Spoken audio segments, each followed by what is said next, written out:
है its length is 25 centimetre and its diameter is 2 centimetre.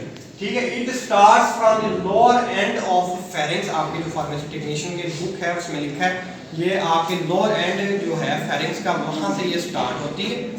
ठीक है, और कहां तक जाती है? Travels and ends at stomach, और मेले तक जाकर ये खत्म हो जाती है। इससे पता चलता है कि ये ताल्लुक है किसके दरमियान? आपके फेरिंग्स और आपके स्टमक के दरमियान। ठीक है, ये एसोफेगस। उसके बाद स्टमक की बात करते हैं। अब खुराक जो है वो आपकी उसकी एसोफेगस से स्टमक में आ रही है। स्टमक इज आपके नोट्स में लिखा है मस्कुलर बैग है, जे शेप्ड ऑर्गन। मस्कुलर बैग आपका है, जे शेप्ड ऑर्गन है, बड़े इसमें सिक्रीशंस हैं। यहाँ पर आकर मोस्ट ऑफ द डाइजेशन यहाँ पर आकर टेक्स प्लेस होती है आपके स्टमक में। ठीक है, गैस्ट्रिक सिक्रीशंस होती हैं यहाँ पर। और इसके जो पार्ट्स हैं स्टमक, आपको जो नज़र आएगा वो आपको ऊपर एसोफेगस से स्टार्ट होगा। ठीक है, उसके बाद आपकी वो कार्डियल नोच आ जाएगी। आपके नोट्स पर डायग्राम है वो गौर करें ज़रा। कार्डियल नोच है, उसके साथ कार्डिया बना हुआ है, कार्डिया जो कर्व आ जाती है। फिर फंडस है, उस स्टमक की जो होल इंटरनल बॉडी है उसे फंडस कहा जाता है। पाइलोरस आ जाती है, फिर पाइलोरिक एंट्रम आ जाता है। ये पार्ट्स हैं किसके? स्टमक के। उसके बाद स्टमक एंड हो जाता है, डियोडिनम स्टार्ट हो जाती है। डियोडिनम क्या है? वो स्मॉल इंटेस्टाइन है। स्मॉल इंटेस्टाइन की बात करते हैं। स्मॉल इंटेस्टाइन की लेंथ जो मेल में है वो 6.9 मीटर है और फीमेल में 7.1 मीटर इन फीमेल।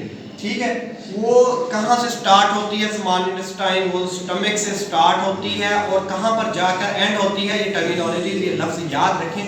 इलियोकोकल जंक्शन है जो इलियम और कैकम के दरमियान। इलियम पार्ट है, आखिरी पार्ट है स्मॉल इंटेस्टाइन का, और कैकम पहला पार्ट है लार्ज इंटेस्टाइन का। इन दोनों के दरमियान जो जंक्शन है, जो पॉइंट जहां पर ये जाकर मिल रही है, इलियोकेकल जंक्शन का नाम दिया गया है। वहां पर जाकर ये स्मॉल इंटेस्टाइन एंड हो जाती है। स्मॉल इंटेस्टाइन को स्मॉल इंटेस्टाइन इस वजह से कहा जाता है, इसका diameter as compared to large intestine कम है। अदरवाइज इसकी लेंथ लार्ज इंटेस्टाइन से 7 गुना ज्यादा बन जाती है।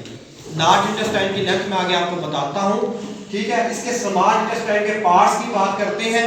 पहला इसका पार्ट है डियोडिनम, दूसरा पार्ट है जेजिनम और तीसरा पार्ट है इलियम। डियोडिनम का जो लेंथ है 2.5 मीटर से लेकर 3.8 मीटर तक इसकी लेंथ होती है, किसकी? डियोडिनम की। जेजिनम की लेंथ की बात करेंगे तो 2.5 मीटर लेंथ होती है जेजिनम की।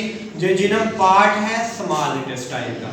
आखिरी और तीसरा पार्ट स्मॉल इंटेस्टाइन का इलियम है, जिसकी लेंथ 2 से लेकर 4 मीटर तक हो सकती है। ठीक है, 3 पार्ट्स हैं, डियोडिनम, जेजिनम एंड इलियम। किसके पार्ट्स हैं ये? स्मॉल इंटेस्टाइन के।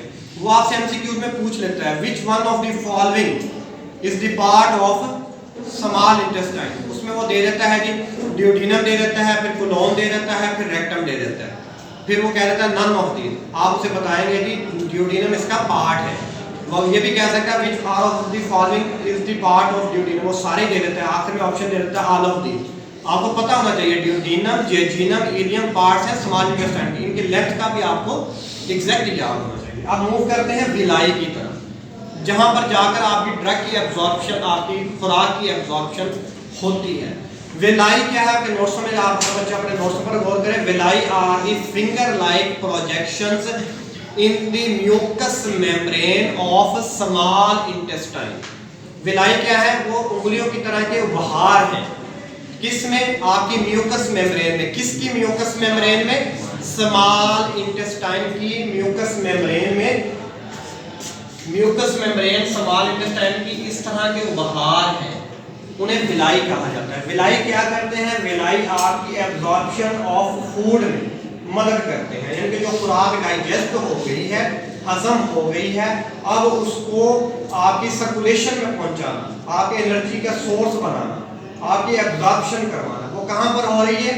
विलाई में हो रही है। In which part of the gastrointestinal tract the absorption of the food takes place. आपको एमसीक्यू भी मैं साथ के साथ क्लियर करवाता हूं। ठीक है, कि किस बॉडी के हिस्से में आपकी खुराक की एब्जॉर्प्शन जज़बियत होती है, एब्जॉर्प्शन होती है विलाई। ठीक है, आप उसके बाद चलते हैं कि आखिरी पार्ट है गैस्ट्रोइंटेस्टाइनल ट्रैक्ट का, डाइजेस्टिव सिस्टम, यानी कि आप डिस्कस कर रहे हैं एनाटॉमी को। गैस्ट्रोइंटेस्टाइनल ट्रैक्ट का आखिरी पार्ट लार्ज इंटेस्टाइन है। इसकी जो लेंथ है 1.5 मीटर लेंथ है। इसको लार्ज इंटेस्टाइन की लेंथ की वजह से नहीं कहा जाता, इसकी length as compare to small intestine कम है, लेकिन इसका एरिया ज्यादा है। ये एब्डोमिनल कैविटी में पाई जाती है।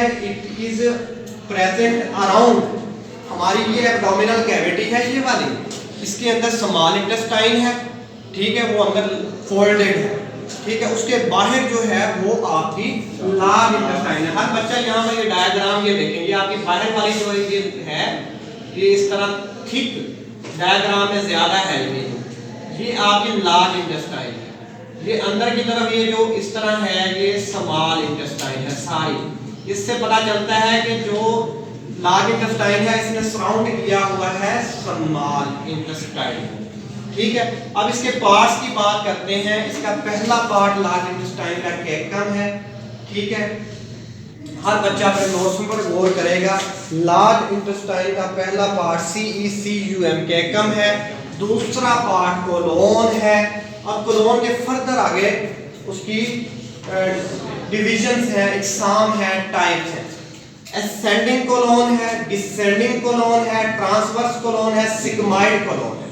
सिग्माइड कोलोन है, सिग्माइड कोलोन। सिग्माइड कोलोन किसका पार्ट है? कोलोन का पार्ट है। कोलोन किसका पार्ट है? Large intestine. अब तीसरे पार्ट की बात करते हैं। किसका तीसरा पार्ट? पहला पार्ट हो गया कैकम, सिकम, CECUM, कोलोन दूसरा पार्ट हो गया। रेक्टम, रेक्टम तीसरा पार्ट है लार्ज इंटेस्टाइन का।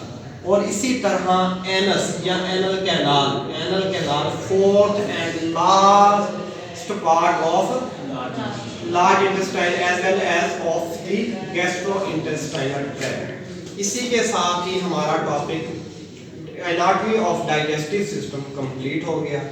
जिस बच्चे को कोई इशू है वो अभी पूछ सकता है, या जो ऑनलाइन मेरा लेक्चर देख रहे हैं, अगर किसी को कोई बात समझ में नहीं आई तो वो कमेंट सेक्शन में जाके अपना क्वेश्चन रेज कर सकता है। अल्लाह ताला आपके और मेरे आमीन।